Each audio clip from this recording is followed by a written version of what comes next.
And here we go. So if you have not yet done chapter 16, it might be a little difficult going through chapter 17. So hopefully you've had time to go through chapter 16 because it will be helpful. So chapter 16 is on the non-specific immunity, and your non-specific immunity is essentially everything that you are born with that is designed to protect you from getting sick, to protect you from any number of pathogens. So then chapter 17, which is on your specific immunity, that is what your body has to defend you from an infection, okay? So non-specific is everything that you have that protects you from getting sick. Specific is what you have that protects you from dying of an infectious disease, okay?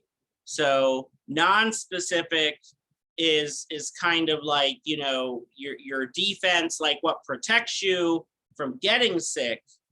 Specific is, okay, now you're sick, so your non-specific stuff, all of that failed, right? So now you're sick, right? You've been invaded, you have an infection, you've been attacked, you're now sick, okay? So now your specific immunity is kind of like your army that has to now go into battle to destroy those pathogens so that you don't die of that disease, okay? So that's what's happening here.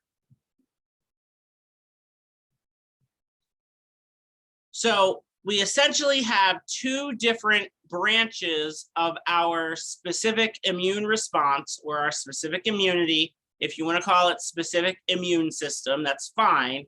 I tend to not call it immune system because it's not really a traditional system in your body, the way that, you know, you have your nervous system, your reproductive system, your digestive system. You know, those things are, you know, much more organized. They're much more kind of a system. Whereas with this, you know, it's not as cut and dry. It's not as organized, okay? You have to remember that your immunity is all kind of happening at once. It's all kind of intertwined. It's not a step one, step two, step three kind of a thing. So we have two major parts or branches. Essentially, you've got your T cells and your B cells, okay? Just to keep it kind of in more colloquial terms, all right? So your cell-mediated immunity are your T cells, and your antibody-mediated immunity are your B cells. And in chapter 16, that's where you have the big list of all the different types of white blood cells, all their different functions. You definitely want to know all of that stuff for exam 3. It's a very important part of exam 3, knowing the names of all the different cells, what they do, what their functions are. That's all very important, okay? So a specific type of white blood cell is called a lymphocyte. And then within the lymphocytes, there's different types of lymphocytes. You've got your T lymphocytes, which are also called T cells, and then your B lymphocytes, which are also called your B cells. So then within the T cells, you have two types. You have your helper T cells and your cytotoxic T cells. But your T cells are really your body's army. So your T cells are the cells that are the ones that really kind of go into battle, and they go to fight off these, you know, pathogens, these things that are invading you and hurting you. The B cells, they are a type of lymphocyte, but they're different. The B cells are more involved in producing antibodies. And we're going to talk about all this stuff. This is what this chapter 17 is all about here. Okay. So the book starts with antibodies. So that's where we're going to start. All right. So antibodies are a special type of protein that your B cells produce in response to a specific antigen. So antigens are the proteins found on the foreign cells. Okay. So when the body responds to these foreign invaders, right? So anything that is not part of your body, okay, anything that's not you, is going to be recognized as something foreign, as something that does not belong in your body. The way that that's recognized is through the recognition of these, these proteins that are, that are foreign, that are not yours. Okay, these are not your body's proteins. And we call those antigens. Okay, so antigens are foreign proteins. Proteins that your body says, hey, these are not ours. These do not belong here. Okay. So we're talking, bacteria, fungus, mold, protozoa, parasites. But then we're also talking about other things like pollen, and it can be something like peanuts. It could be if you get a blood transfusion and the blood type is the wrong blood type, it could be an organ from someone who isn't your identical twin, right? So that starts bringing in stuff from chapter 19. So if you've done chapter 19, that should sound a little bit familiar. Okay. So of course, our focus here for our class and our focus in chapter 17 is on, mostly bacterial infections. Okay. So when the bacteria get inside of us and they start multiplying, all right, their cells have these foreign proteins on them. And those foreign proteins, we call them antigens. Now, on the antigens are these specific regions that the antibody binds to, and they are called epitopes. Okay, so epitope, just like antigen, it's a really important vocabulary word. And you want to make sure that you understand all of these terms because it's, it's important for the test, but it's also just important in understanding how the immune system works, understanding all kinds of stuff in immunology. This stuff, it relates to allergies, it relates to vaccines, it relates to organ transplants, it relates to all kinds of stuff. So antigens have epitopes, and the epitope is what the antibody binds to. Okay. Then just another vocabulary word to throw out there at you, a hapten. So a hapten is it's very similar to an antigen. Okay. The body will recognize it as an antigen. It's usually more involved in allergies. And again, allergies is in chapter 19. Allergies also happens to be something that I've been dealing with for the past couple of days, but I'll take allergies over being sick like I was a couple weeks ago. That's fine. Okay, so more about antibodies here, just more terminology. It's also a little bit of semantics here, but it's very important for you to understand this. as, a medical professional, as, a nurse, because nurses have to be able to speak the doctor language and the patient language, right? So the technical term for antibodies is immunoglobulin. And then immunoglobulin is abbreviated IG. The most common type of immunoglobulin is gamma globulin. And gamma globulin is also called IgG. So now there's other types of antibodies. There's IgM, there's IgA, there's other types. Really, for our purposes, for the purposes of the test, you really just have to know about IgG.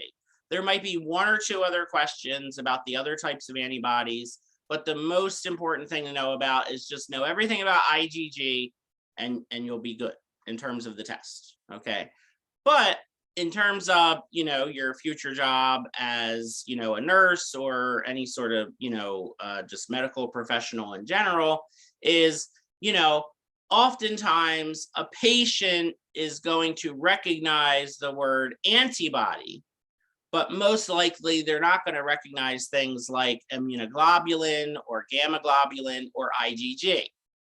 So if you have a patient and the doctor looks over some of their test results, or the doctor, examines them, and the doctor says to you, nurse, I think that we'll get this patient some IgG, or we'll get this patient some gamma globulin, or they might say, well, I think this patient, according to this patient, their gamma globulin's a little low, so let's get them some of that. The doctor will probably not say, get this patient some antibodies, or hey, this patient needs some antibodies, because then the patient is going to get nervous and they're going to get scared and they might freak out a little bit, right? Because the word antibody, most people know that that's like, okay, that means I have some sort of infection. It means that my body isn't fighting it off. It means there's something going on, right? But if the doctor just says IgG or IG or immunoglobulin, like it all means the same thing, but that's not something that the patient is going to really know. It's not something they're going to freak out about, okay? So it's important to know these terms because, of course, you're expected to know all these things, right? So you have to be able to know what the doctor is saying when they're using all the technical terminology, but then you also have to be able to calmly, interpret things for the patient, so to speak, okay? So immunoglobulin or IG or IgG, gamma globulin, antibody, it all really means the same thing, okay? All right, so lovely chart in the book. This is, I thought I had it turned to the right page. This is on page 481. Now, I'm not going to ask you things like molecular weight and half-life and all that kind of stuff. I mean, that's a bit, overboard here for our purposes. But I do think that this is just a neat chart. Okay, so it's comparing, we have IgG, the most common type of antibody, and then we have other antibodies, IgM, IgA, IgD, IgE. Okay, so like IgE, that's important with the basophils, and then basophils, you should remember from chapter 16, are involved in allergies. So IgE is an antibody involved in allergic reactions, okay? And then IgA was just at the very bottom of that previous slide, and it's involved with secretions like saliva and tears, that kind of thing. And then, of course, IgG is just your classic antibody, okay? So, just there's some neat information here. You might want to read through some of it. This isn't really like test material, so to speak. This is just kind of like some interesting information to share with you. And it's there in the book if you want to look over more of this. Now, this picture is really important because this picture is going to help you understand a lot about how antibodies really function, okay? So this is on page 480, and what we're looking at here on the left-hand side this is essentially an artist's rendering of the structure of a typical antibody, okay? So antibodies, they kind of have this Y shape to them. If you go back here, if you look at IgG, you see it looks like a capital letter Y, okay? So it literally looks like the letter Y. So we're kind of zooming in on this. We're zooming in on kind of like what the molecule looks like, and that's what it looks like here. So we actually have 4 chains, okay? So 4 polypeptide chains here. We have the 2 heavy chains, which are in green, okay? So the heavy chains are just bigger. That's why they're called heavy chains. And then the 2 light chains, which are in blue. So 2 heavy chains, 2 light chains, so 4 chains total, and we get this like Y shape, okay?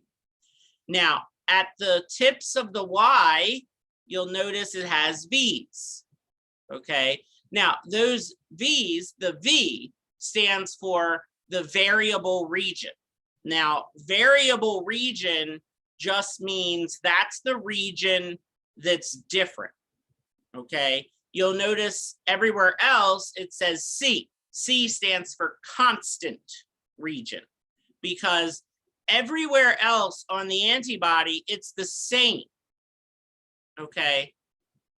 So the variable regions of the antibody structure, that's where the antigen binding site is located. So you see right here, it says antigen binding site. So here's how you want to think about this, okay? Think about some of the bacteria that we've talked about in class, right?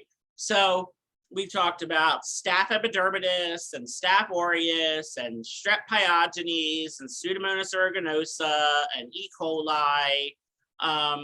You know, we've talked a little tiny bit about like tuberculosis and a little tiny bit about like pneumonia, like, you know, the typical bacterias, right?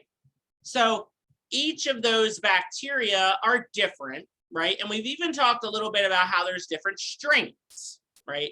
Like I mentioned before, like the lab that you guys set up, the lab 8, okay? So your sheep's blood Petri dishes, okay? They're in the fridge, all right? They're done, they're safe, they're ready for you to look at on Thursday, all right?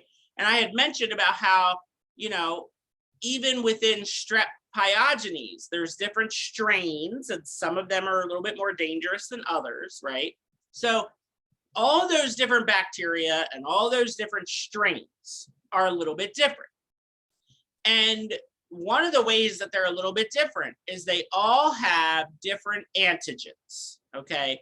So each one of them have slightly different antigens with slightly different little epitopes on their antigens, okay? So what that means is when your body, when your, you know, immune system sees a different type of bacteria that it hasn't seen before, it's a new antigen, right? So your body's like, oh, this is a new bad guy. This is a new foreign cell. It's a new antigen. So I have to make an antibody that goes against that antigen, all right?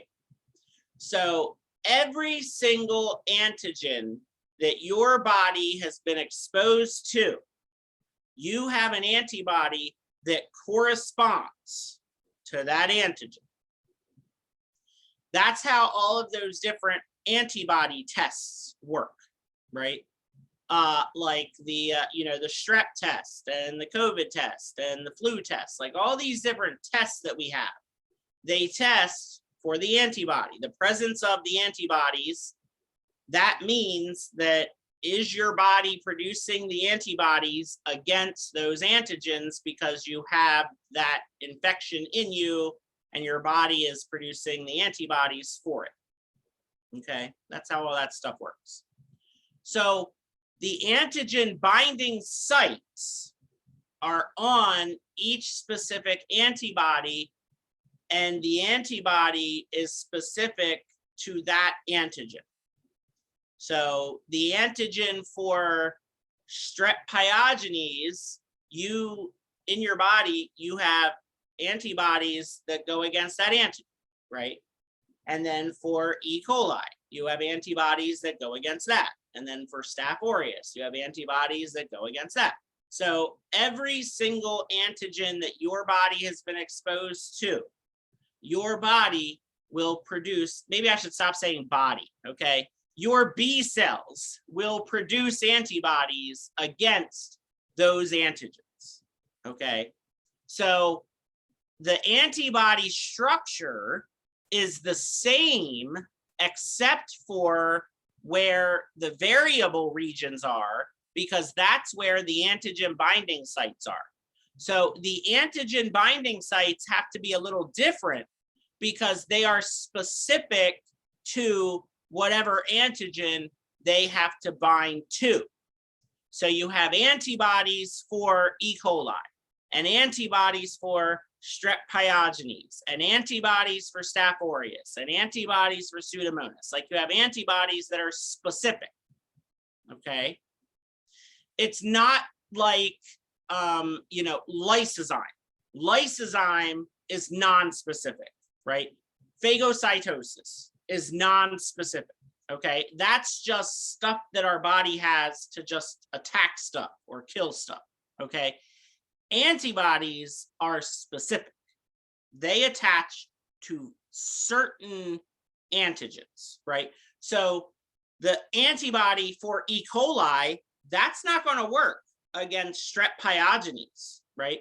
Or the antibodies that you have for the flu, that's not going to work against COVID, right? So the antibodies are specific for whatever antigen they are binding to. Okay, so now what we're doing in the picture on the right is we're actually zooming in even more. We're zooming in on the antigen binding site, and we're looking at it even bigger. So now in red here is the antigen of the foreign cell. So the antigen of the bad guy, right? So the bad guys have the antigens. And then the antigen has the epitope, and the epitope is what the antibody will bind to, okay? So the foreign cell or the foreign invader, however you want to think about it, because I don't want to just say bacteria because it could be virus, it could be fungus, it could be parasite, whatever. So the foreign invader has the antigen. The antigen has the epitope, okay? Then the B cells make the antibodies. The antibody has the variable region. The variable region has the antigen binding site. The antigen binding site is what binds to the epitope. So antigen binding site of the antibody, epitope of the antigen, they bind, they link together, okay? So now here's our picture. We're backing up now. So we're like zooming out on what's going on, okay? So now we have antibody A, and then down here we have antibody B. And then, so now we can see the whole antibody, right? Remember, antibodies are proteins, okay? So these are a special class of proteins that our body can make for us. And now we're looking at a whole bacterial cell. And on the bacterial cell are these antigens, right? So I told you, the foreign cell, the cell that does not belong to us, that's what has the antigens. And then the antigens have different types of epitopes. So in this picture, and this picture is on page 479. So in this picture, the epitopes are being represented by different shapes. So we have a triangle, a square, and then like a little kind of half circle shape. So for this bacteria, right, we've got 1, 2, 3, 4, 5, 6, 7, 8, 9, 10, 11. It looks like we have 11 antigens. And then we have 3 different epitopes, but they're in like different orders, right? So we have, here's the triangle epitope and the square epitope, and then like the half circle epitope. Now, antibody A is specific to the triangle epitope. And antibody B is specific to the little like half circle epitope. Okay. So this is how the whole antigens with the epitopes and then antibodies with the antigen binding sites, that's how this whole kind of puzzle works. Okay. So you have the foreign invaders have the antigens, right? And then our B cells, which are part of our specific immune response, the B cells, their job is to make the antibodies. The antibodies are specific to their antigen, right? So whatever foreign invader, whatever bad guy it is, you have antibodies for that specific bad guy. So antibodies are specific. They're not like a general kind of like, you know, like one fits all kind of a thing. So the question is, what's the big deal, right? Like, why is this good? Like, we know, I mean, you know, we've been living in a pandemic for the last 2 years. We know antibodies are good. We know that they help, all right? The question is, what are they doing? What is happening here? Does anybody have any ideas, or does anybody know what's happening?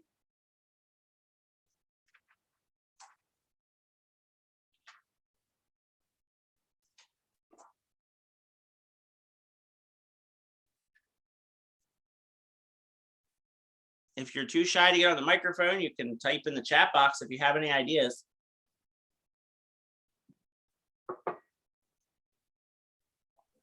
Can you hear me? Yep.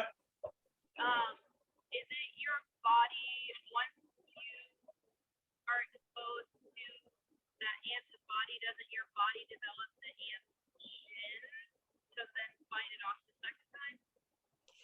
Well, so the body doesn't develop the antigens, but you're right. I mean, so the antibodies, like once you make the antibodies, we'll talk a little tiny bit about what's called immunological memory. So the antibodies stick around and you will be able to fight off the infections faster. That's like the basis of how vaccines work. But just in this case, like what we're looking at here, like just what are the antibodies doing? Like, why are they helping? So in the chat box, Danielle's saying they destroy them. And that's a really good guess. That's usually the first thing that people come up with, okay? And that's the thing, okay? They're not doing that. Antibodies do not kill the bacteria. Because that's always the first thing we think of, right? It's like, okay, the bacteria, it's hurting us, it's making us sick, so kill it, right? That's what antibiotics do, right? Antibiotics are like, you know, a nuclear bomb to the bacteria. I mean, that's why antibiotics, when they were first discovered, and still to this day, 100 years later, they still work really good. I mean, we are still concerned about antibiotic resistant bacteria, but for the most part, they still work great.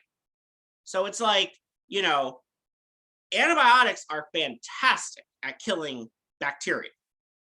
So, but that's not what antibodies do. Antibodies do not kill the bacteria.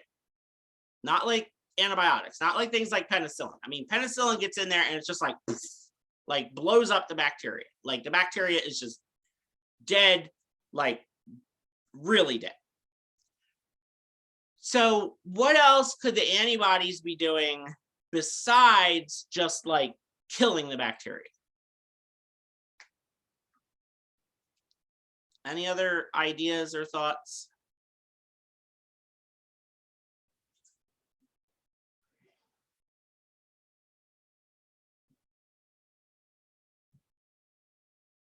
I mean, it would be nice. It would be nice if just the antibody would latch onto the bacteria and just like bing and just kill it. But that's not what it does. It would be great, but it just doesn't have that ability. So one of the main things that these antibodies are doing is it's physically slowing down the bacteria. It's basically like when all these antibodies are kind of stuck to this bacterial cell, the bacterial cell is not able to move through the body as easily. So it's almost like, you know, if you were going for a jog and then you suddenly had to like run through mud, right? So instead of just like a nice flat surface, you suddenly had to like run through like thick mud. That's going to really slow you down, right? Or if somebody tied a bunch of weights to you and now suddenly you have to run with like an extra 50 pounds. So that's a big thing that they're doing, is they're slowing the bacteria down. The other thing that the antibodies are doing, which is a huge part of this whole process of the specific immune response, is the antibodies are actually alerting the T cells. The other branch of your specific immune response is being notified or alerted by the antibodies. So somebody in the chat box is asking about, does it matter if both the binding sites are filled? So not really. So the whole thing about the immune response is kind of funny because it's one of those things where I hate to use the word overkill because I literally just said antibodies don't kill, but it's such an overproduction of antibodies that it's kind of like the body doesn't care which antibody binds to which epitope, just as long as something is binding to something. So that's why our bodies, as long as your immune system is healthy, if you're a regular, normal, healthy adult, you have a healthy immune system, your body produces so much of these antibodies. I mean, anytime, I mean, most of us don't do this. There's no reason to do this, but like if you just get sick, and if you go to the doctor and you're like, doctor, I want you to like run a blood test on my antibodies, right? I mean, the number of antibodies in your serum, like in your blood, would be just it. To look at those numbers, you would be like, whoa, wow. You know, compared to like when you're not sick, it's amazing how much your body produces. I mean, you're talking, you know, like 5 or 6, you know, fold, you know, like 10 to the 5th power kind of thing, because your body's like, oh, you're sick, you don't feel good, all right, just bam, let's just start cranking out these antibodies in just crazy numbers. And you need that because the bacteria is way faster at, you know, doubling their numbers. So your body knows that it needs to start cranking out these antibodies. So yeah, it really doesn't matter like who gets there first or which one binds to which one.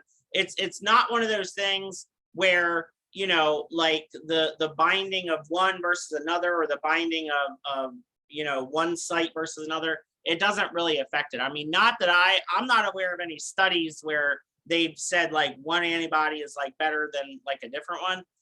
It's just a matter of as if you get a whole bunch binding to it, the more antibodies that bind, the better, because then the faster the T cells get alerted that there's something going on. But it's interesting stuff, and it's very complicated. It's very complex stuff too. You know, we only can really just scratch the surface in our class. The good thing is that in AMP2, you also talk about this stuff, but you talk about it in a bit of a different way, because AMP2 is more focused on like the human body aspect of things, whereas in our class, we're more focused on like fighting off the infections. So it's kind of neat to get kind of both, you know, both kind of sides of it. But even then, you know, we only talk about so much of it.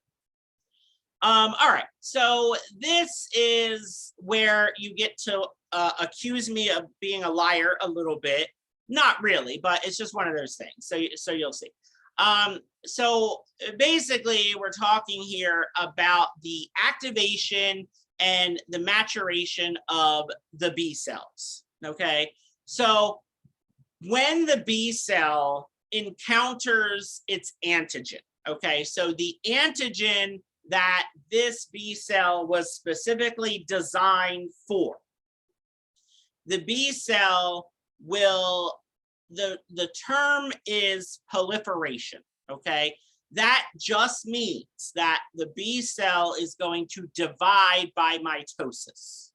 You all know what mitosis is, right? So one B cell becomes two become 4, 8, 16, right? So a double. So it just keeps doubling.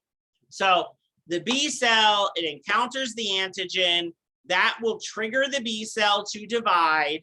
Okay, so that's proliferation. Then some of the B cells will become memory B cells. Those memory B cells will live on, and if they encounter the antigen again, they can more quickly mature, okay? But most of those B cells that, that divided, they are going to mature into what are called plasma cells. It is the plasma cells that then produce the antibodies. So I wasn't lying to you when I said that B cells produce antibodies, okay? But technically, they're called plasma cells. Now, on the test, I would never ask a question that says, what type of cells produce antibodies, and then make you choose between B cells and plasma cells. That's not a fair question. Now, technically, plasma cells is a better answer, but to me, I still say that is not a fair question. Now, I might ask on the test, what type of cells produce antibodies? And the answer might be B cells, it might be plasma cells, but both of those answers will not show up in the choices. You know what I mean? So like it might say like T cells, B cells, like basophils, and then like leukocytes or something like that. So yes, B cells produce antibodies. Yes, plasma cells produce antibodies. It's fine. Okay, it's just B cells mature into plasma cells, and then plasma cells really become like these antibody factories. Okay, that's all. It's again, it's a matter of semantics. Okay, like if you walk up to somebody and say like, hey, did you know that B cells produce antibodies?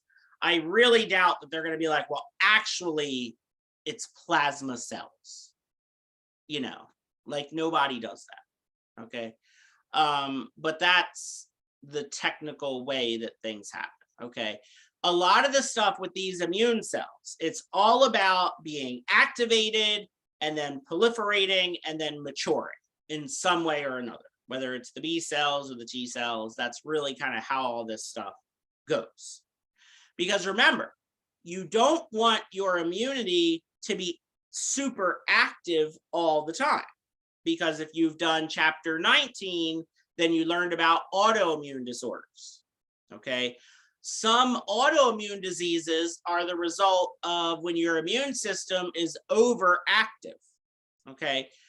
You want your immune system to do its job. You want your immune system to be active and strong, but you don't want it to be overactive, right? You don't want it to be like, running on all cylinders all the time. You want your immune system, when you're not being invaded, when you're not being attacked by anything, you want your immune system to calm down and just kind of relax and not be, in kill mode, basically. That's also important. It's important for the immune system to do its job, but also to go away when it needs to go away. Because a lot of when you feel sick, a lot of those symptoms is the result of your immune system, like fighting the fight. So, when you're feeling pain, when you're feeling the effects of inflammation, when you have a fever, a lot of that stuff is not so much the pathogen, right? That's what chapter 15 is. Chapter 15 is how these things make you sick. A lot of times it's not the actual pathogen that's causing your symptoms. It is your immune system, causing those things. That's why if you have really bad allergies, sometimes it's hard to tell between, is this allergies or is this a cold or am I getting sick? Because you feel the same way.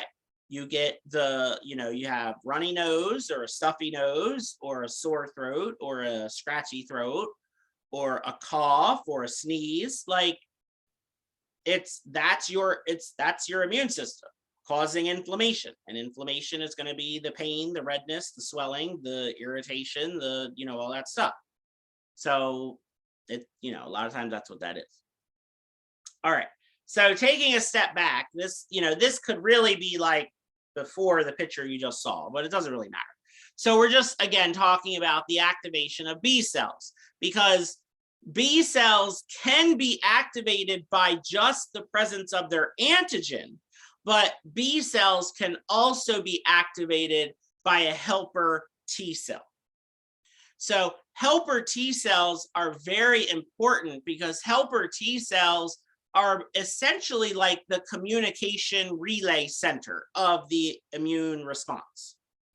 So if you think of your specific immune response as your body's military or your body's army, right? So like, the B cells would be like, the part of the military that provides any sort of arsenal or weapons, right? And then, the cytotoxic T cells are the actual soldiers, the actual ones that go and fight the battle or the war, okay? The helper T cells are literally all the people that are answering the phones and answering the emails and giving the orders and the instructions, and the ones who are running like the satellites, the ones who are like, coming up with all like the little plans and like, where everybody's going to be, when and where and all that. Like that's the helper T cells, the communication like portion of things. So that's why another topic in chapter 19 is the HIV virus, because the HIV virus specifically goes after the helper T cells. So you can imagine when you have a virus that is specifically killing off the helper T cells, you have an army without a communication center.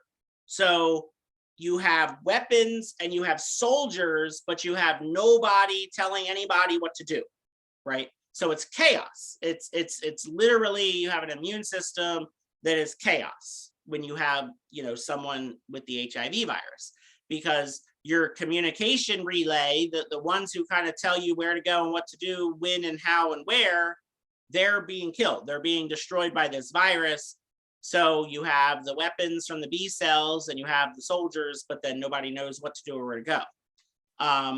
So, that's that kind of thing that, the analogy works very well. I mean, it's an analogy that's being used forever is, your specific immunity is your body's army, and you have all these kind of parts that have to work together and coordinate in order for things to work properly.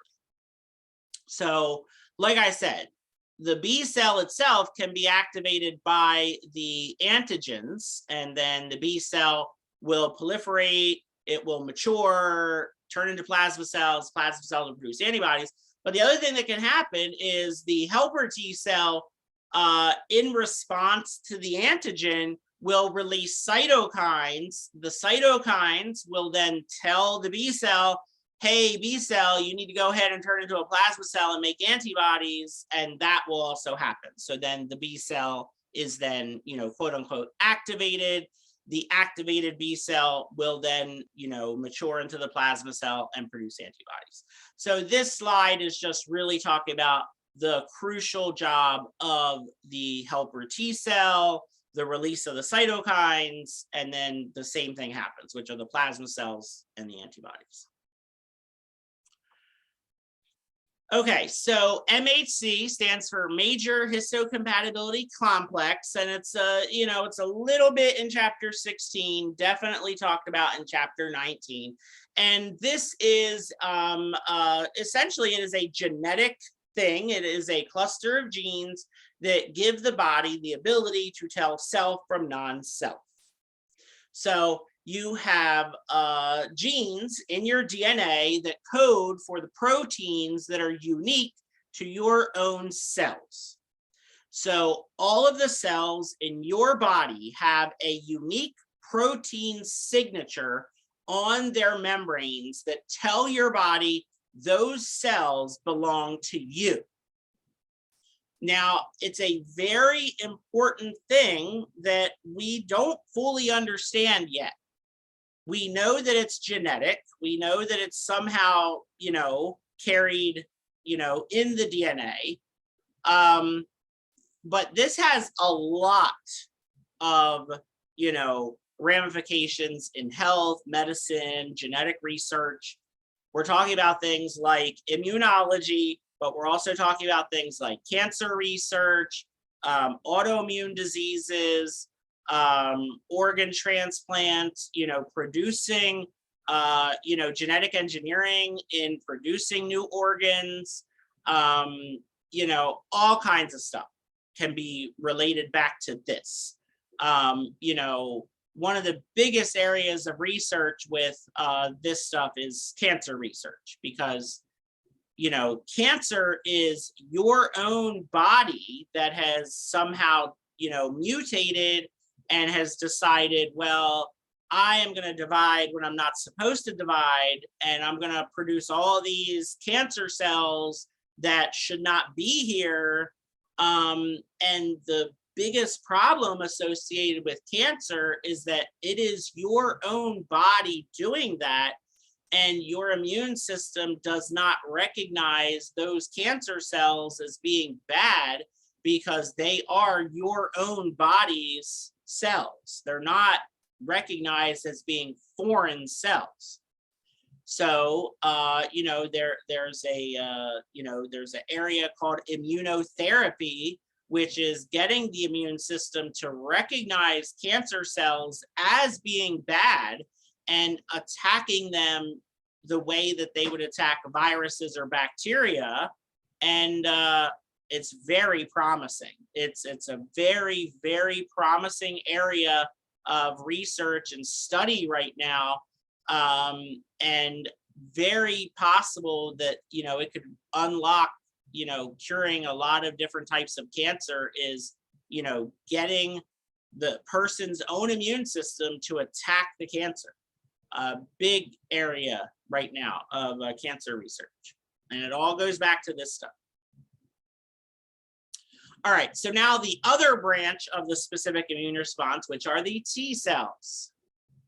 So T cells are specific to antigens, just like antibodies are. So you have specific antibodies that are made in response to certain antigens. Your body does the exact same thing with the T cells. Your body will make T cells in response to specific antigens of specific pathogens. But unlike antibodies, your T cells will attack and kill the pathogens. I mean, that is what our cytotoxic T cells do. They kill. Very important job that they have. So like I said earlier, we have two main types of T cells: helper T cells, cytotoxic T cells. Helper T cells are also called CD4 cells. Cytotoxic T cells are called CD8 cells.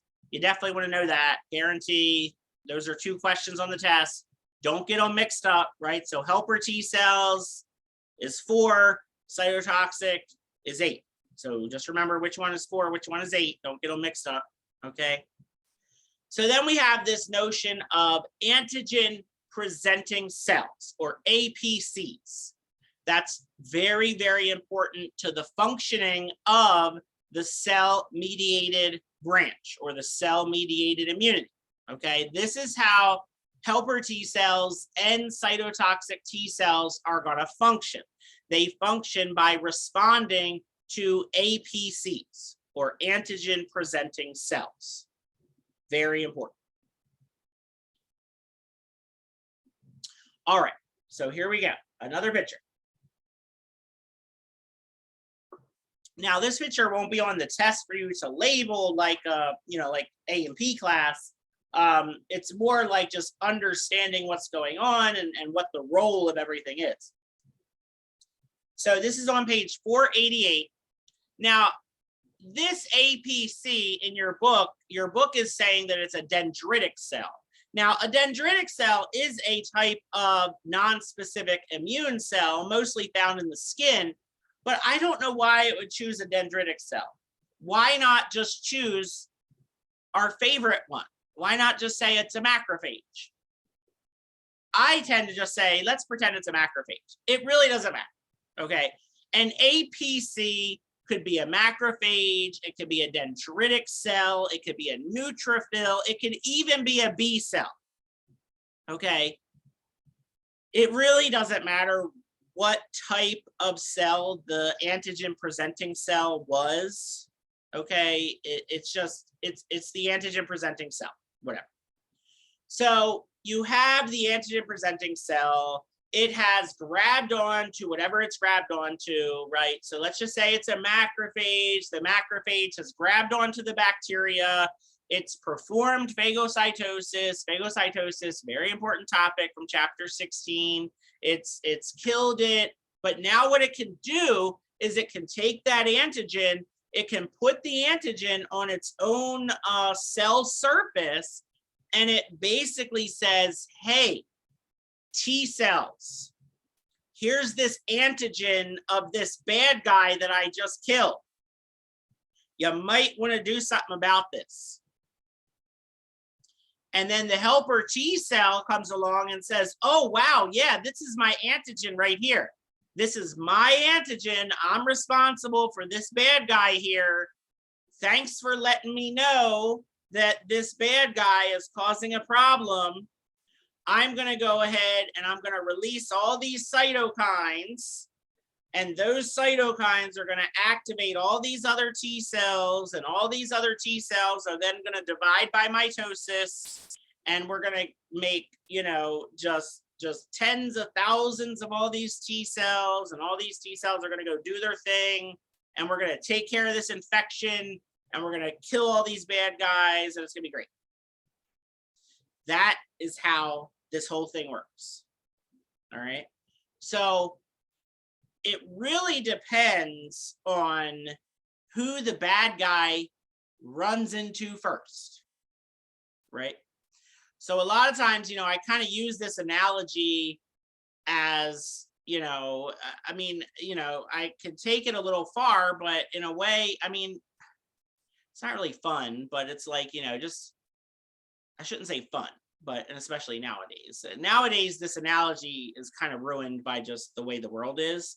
But like, think about you have like a bad guy. Think about it's like a really, really bad guy. Think about like almost, you know what? I could do like we could say it's happening in like a comic book instead of like, instead of like the real world, right?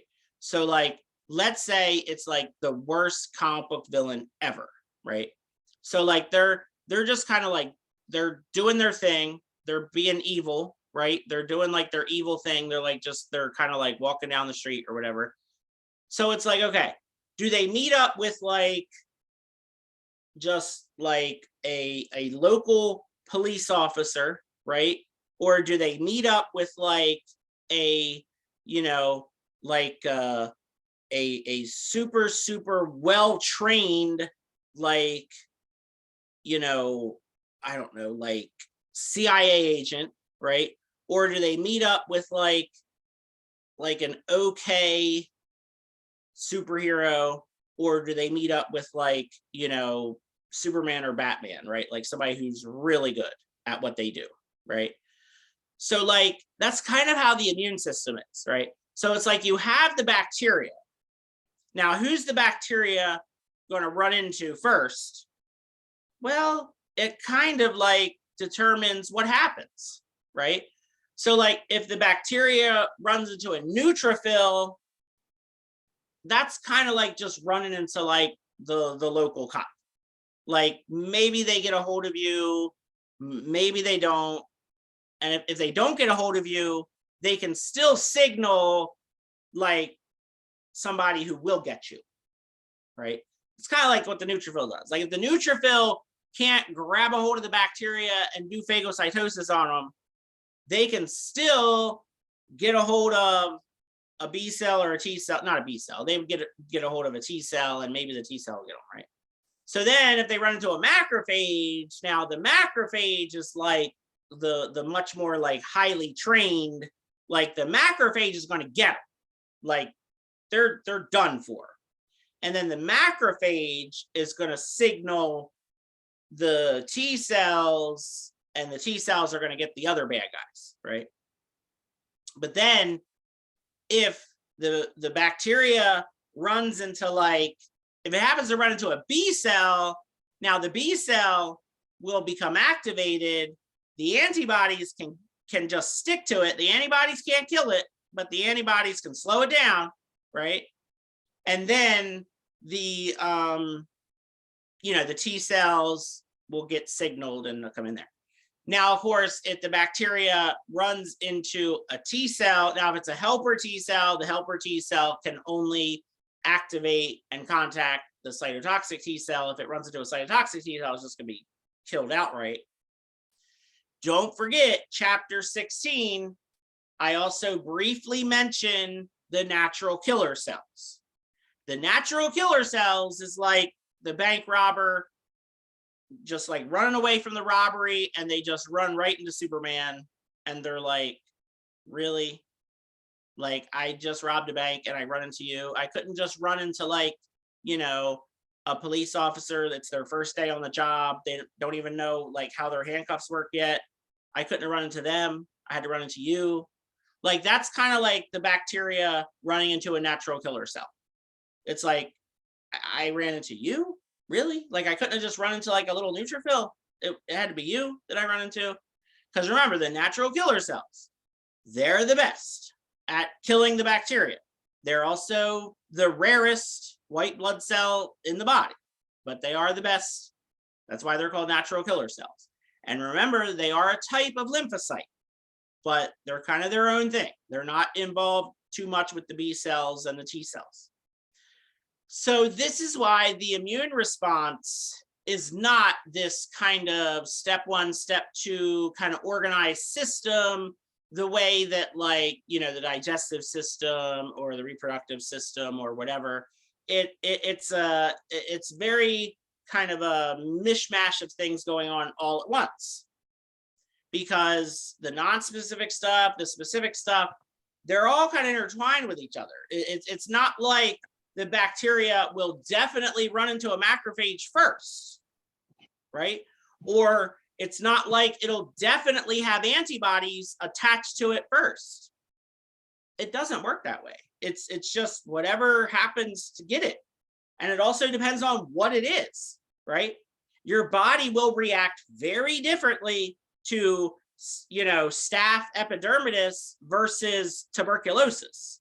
And it's going to react differently to bacteria versus virus versus parasite. And it's going to react differently to something that it's seen 1,000 times versus something it's never seen before. It's very, very complicated, right? So I always say, and I'm getting ahead of myself, but it's fine. I mean, we're going to get to the end here in a second. But I always say it's almost like, it's like a play, like learning like, a play by Shakespeare. You have to learn the roles or the parts, okay? And then like, what part do they play? So just, you can have your list of all the different cells, and then what are their jobs? What do they do? And that's a really good place to just study when it comes to, chapter 16 and 17. Just like, what are the cells? What do they do? So this is the continuation. Now, this is actually from a different book. It's very similar to what your book has on page 489. I just like this a little better. This is a little bit just simpler. So once again, we have our APC, our antigen presenting cell. The antigen presenting cell will get the attention of the helper T cell. The helper T cell will become activated. It will proliferate, which just means divide by mitosis. Some of those helper T cells will go on to become memory T cells. Others will release cytokines. The cytokines will then activate the cytotoxic T cells. The cytotoxic T cells will then proliferate, divide by mitosis. The cytotoxic T cells are the ones that go out and kill the bacteria. They kill the bacteria just by releasing proteins that will just literally dissolve the bacteria. So they get to be the ones that actually do the killing. Here's a list of various different types of cytokines. I always forget where this is because I think, is this in chapter 16 maybe? I think I always forget if this is in chapter 16 or in chapter 17. Here we go. Here it is. This is on page 478. I just kind of put this at the end because I don't know. It doesn't matter. I mean, I give you the definition of cytokine in chapter 16. Cytokines are just the proteins that the immune system uses as signals or messages. And these are some of the important ones. So you have interleukin 1, interleukin 2, 8, 12, interferon I mentioned in chapter 16. So I may ask a couple of these on the test. Certainly not all of these would be on the test, but if you want to look these over, if you want to make flashcards for these, like I said, it might be 1 or 2 of them on the test, but certainly not all of them. And then interferon for sure, because I mentioned interferon in chapter 16. All right, and then I already kind of mentioned this one already, the immunological memory. So we have memory T cells and memory B cells. This is kind of like the natural version of how vaccines work, okay? So all the different antigens that your body has been exposed to, you have memory T cells and memory B cells for those antigens. So when you are exposed to them on subsequent occasions, so you get infected by them again and again and again, you can actually fight them off much faster, much more efficiently, and normally you wouldn't even know that you got them again. So there's lots of different diseases like this where once you get them once, you don't ever get them again in terms of actually get sick with them again. So things like chicken pox and measles, you know, lots of different diseases are like this, where you just kind of, you get really, really sick once, and then you don't ever get sick again because your body remembers it, and your body's like, oh no, you're not going to get me again. And it fights it off, and it just keeps fighting it off your whole life. And then a lot of times, you know, when you get older, when you get into your 60s and 70s, your immune system just slows down. And then that's when you can really start, you know, having to worry about getting sick a lot, because your body just, your immune system is just, it's worn out. It's been doing its job for 60, 70 years, and it gets hard for it to continue to have to do that kind of stuff. And then, you know, you have things like the flu. The flu changes, it mutates so quickly that your immune system can't keep up with it. The common cold does something very similarly, and our bodies just can't keep up. Our immune systems just can't keep up with how quickly certain viruses change. It's looking like COVID is kind of going to do the same thing that the flu does and that the common cold does, where it just changes and mutates so quickly our immune systems can't keep up. So every year or every couple of years, you just get sick with it again, and you fight that one off again. And then the next year or the year after that, you get sick again because it's a new version, it's a new strain. And that's just the world we live in, I guess. So I love this little graph. This is just like a graphic representation of immunological memory. So just, you know, you don't have to worry about the IgM the pink line here, but just basically, you know, like when your body is first exposed to an antigen for the very, very first time, it takes about a week to start producing antibodies. And then it reaches its peak about another week later. This is why a lot of times when you first get an infection, it usually takes about a week for you to really feel like sick, and then another week to start feeling a little better. And again, that depends, but that on average, that's about how it usually works. And then just the next time you get exposed to that same exact antigen within the same period of time, you have literally 1,000 times the amount of antibody. This is kind of what I was talking about before. Like if you ever just went to the doctor and you were like, hey, can you run like an antibody test on me? I'm sick right now. Nobody ever does this, but I'm saying you could, and then you would just be blown away by the sheer numbers of what your body puts out. Way, way more than you need. But your body's like, I'm not taking any chances. Like, we're not going to get sick and risk like dying of this infection. We're going to pump out, you know, 1,000 or 10,000 times more antibodies than we actually need, because we're just not going to run the risk of anything, you know. And it just is what it is. I mean, ultimately everything will get recycled by your liver anyway, or whatever doesn't get recycled just, you know, goes out when you go to the bathroom anyway. So, and then I love this. This is like you know, this is usually where I do like the whole spiel about the analogy with like, you know, the running into the police versus the army versus the trained assassin, whatever.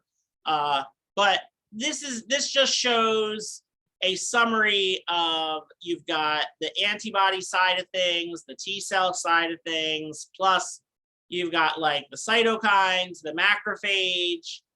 It's just everything, kind of like how it's all kind of intertwined with each other. You know, the macrophages, neutrophils, B cells can be antigen presenting cells. Cytokines, they're going to be non-specific or specific depending on what's going on. The helper T cells, absolutely critical here, because the helper T cells, they're going to be the communication between non-specific and specific, as well as the communication between B cells and T cells. So that's really important. But yeah, like I said, I would say make a big long list of all the different cells, and then just make sure you know what they do, what their role is, what their job is, and you should be in pretty good shape. You know, it's not like there's not gonna be any really big, complicated, like, you know, diagrams or pictures or anything like that. It's just mostly multiple choice. Just make sure you know whose job is what, and you should hopefully be in pretty good shape. Okay. And this picture is just at the end of the chapter, so page 495. But I think this stuff's really, really interesting. Again, we just kind of really scratched the surface with a lot of it. I know it really seems super complicated, but really it's even way more complicated than what we've done. But I think it's really interesting. I mean, you know, when you really get into like some of the stuff that happens with viruses and how the body can recognize certain things, but then doesn't recognize other things, it really gets interesting. But like I said, super complicated. All right, that is it for chapter 17. All right. No, I'm not sharing this part with me.